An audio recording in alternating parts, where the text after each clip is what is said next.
est-ce que tu peux faire un petit bilan avec le SCO hockey sur gazon? Alors pour le SCO, l'équipe première qui était en National 2, c'était une saison qui était plutôt positive parce qu'on a réussi à réintégrer de nouveaux joueurs, et un petit peu compliqué parce qu'au final on n'arrive pas à se qualifier pour les phases finales d'accession à National 1. Ça s'est joué de peu, on a joué la poule finale pour accéder au niveau régional. Saison qui était un peu compliquée parce qu'on n'a pas eu la même équipe tout au long de l'année.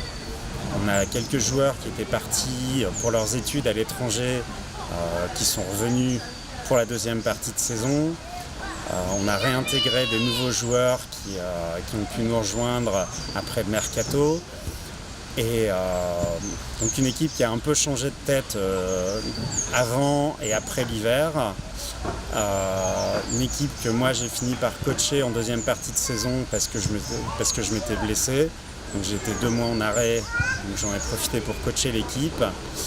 Mais qui manquait peut-être un peu d'expérience, peut-être un peu de structure et de corps, qui fait que malheureusement par rapport à l'année dernière où on avait fait les finales et on bute en finale sur la dernière marche pour monter en National 1, là cette année on bute sur la dernière marche régionale en perdant contre Laval.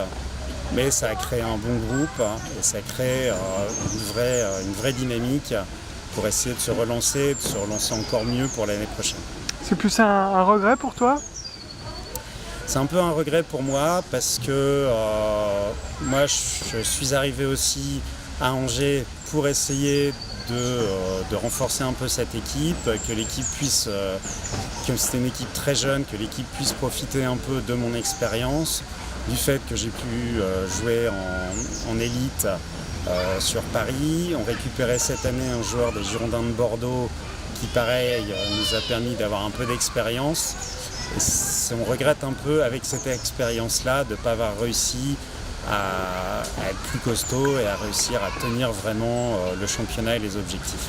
Justement, les objectifs de la saison prochaine, ça sera quoi? Alors, les objectifs de la saison prochaine, c'est de continuer à progresser sur la saison d'hiver, donc la saison en salle, dont on n'a pas parlé, mais donc saison en salle où l'équipe finit demi-finaliste de l'accession, donc on loupe la finale pour monter, et saison en gazon où l'idée c'est de se renforcer, de se réorganiser un peu mieux aussi au niveau des différents joueurs, de façon à réussir cet objectif qui est de monter définitivement en National 1, où je pense qu'on peut avoir notre place parce qu'il y a des joueurs de talent, il y a des individualités qui permettent vraiment de pouvoir jouer à ce niveau-là. On a un engagement en plus de la part de la mairie d'avoir bientôt un nouveau terrain, ce qui va réellement aider aussi et aux équipes à s'améliorer pour pouvoir accéder à la National 1 et aussi au niveau du club à pouvoir rassembler encore plus de joueurs et intéresser encore plus de joueurs pour venir sur cet objectif de monter en National 1.